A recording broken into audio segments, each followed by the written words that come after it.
If you are regretting an overindulgent weekend or fun night out, a green smoothie just may be the way to go. Our partners at Fitness Magazine are sharing an easy breakfast recipe that will get you back on track in no time. You will feel as good as new after drinking this detox smoothie. Start with 1.5 cups of frozen green tea in a blender. Then mix in 2/3 cups of kale. Make sure it's packed. Then 1 cup of chopped pears. It's okay to leave the skin on. Followed by 1/3 cup of chopped avocado, nice and fresh. Then add juice from half of a lemon, which will add a tart flavor. For a sweet flavor, then add in 1 teaspoon of maple syrup, followed by a 1/4 teaspoon of cayenne pepper, giving it a little kick.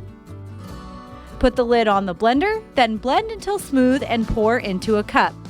Finally, you can garnish it with additional cayenne pepper, and your green detox smoothie is ready to drink.